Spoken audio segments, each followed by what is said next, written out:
हाल ही में आप लोगों ने सुन लिया होगा कि अमेरिका ने वेनेजुएला में घुसकर प्रेसिडेंट निकोलस मादुरो को अरेस्ट कर लिया है, या कह लीजिए कि किडनैप ही कर लिया है। लेकिन क्या आप जानते हो अमेरिका ने ये ऑपरेशन आखिर किया कैसे? कौन मास्टरमाइंड इन सब के पीछे था? कब से इस ऑपरेशन की प्रेपरेशंस चल रही थी? कौन कौन इस ऑपरेशन में इन्वॉल्व था?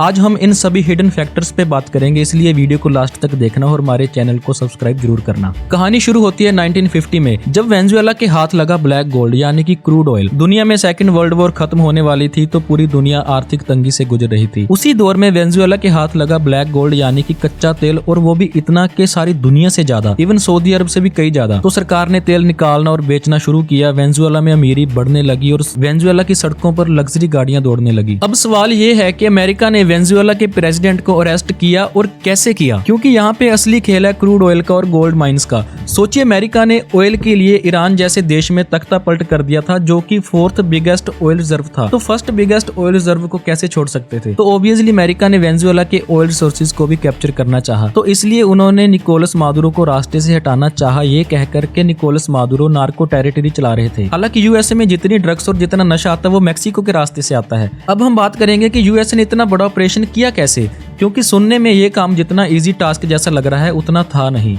निकोलस मादुरो को अरेस्ट करने की प्लानिंग अमेरिका ने कई महीने पहले से ही शुरू कर दी थी। यूएसए के सामने सबसे पहला चैलेंज था कि प्रेसिडेंट की सारी प्राइवेसी को कैप्चर करना। काम सबसे मुश्किल था, क्योंकि दोनों देशों में आपसी रिश्ते अच्छे ना होने की वजह से दोनों देशों की एम्बेसी बंद हो चुकी थी। तो इसलिए अमेरिका के लिए प्रेसिडेंट की जासूसी करना और भी मुश्किल था। खैर, अमेरिका ने सबसे पहले CIA के कुछ एजेंट्स को वेनेजुएला में पहचान बदल कर भेजा। सबसे पहले CIA ने निकोलस मादुरो के करीब रहने वाले लोगों में से किसी एक को अपने संपर्क में लाए, जो कि CIA के लिए स्पाई का काम करे। प्रेसिडेंट के बारे में A to Z मतलब हर बात का लेआउट उन्होंने CIA को प्रोवाइड करवा दिया था। प्रेसिडेंट मादुरो सुरक्षा कारणों से हर रात एक ही जगह पर नहीं रुकते थे, बल्कि अपनी लोकेशंस बदलते रहते थे। सारी जानकारी पुख्ता हो गई और ऑपरेशन की डेट फिक्स हो गई।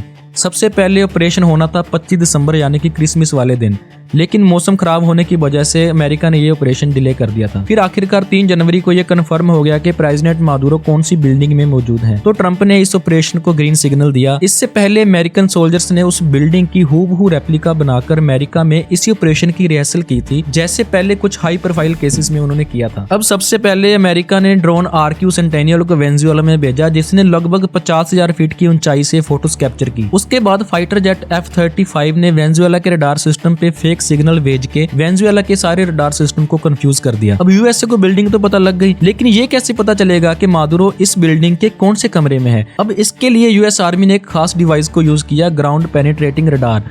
ये डिवाइस रेज और सिग्नल से डिटेक्ट कर सकती है कि दीवार की दूसरी साइड क्या चीज है, और अमेरिकन डेल्टा फोर्सेस ने इसी डिवाइस से उस बिल्डिंग में मादुरो की एग्जैक्ट लोकेशन पता की थी। तो इसी डिवाइस से अमेरिकन डेल्टा फोर्सेस ने मादुरो की एग्जैक्ट लोकेशन को कैच किया और मादुरो को अरेस्ट किया। अब मादुरो के ऊपर एक मुकदमा दर्ज किया जाएगा। रशिया और चाइना ने अमेरिका के इस एक्शन का सख्त विरोध किया है। आपको वीडियो कैसी लगी कमेंट जरूर करना, और फ्यूचर में ऐसी और इन्फॉर्मेटिव वीडियोस के लिए हमारे चैनल को सब्सक्राइब जरूर करना।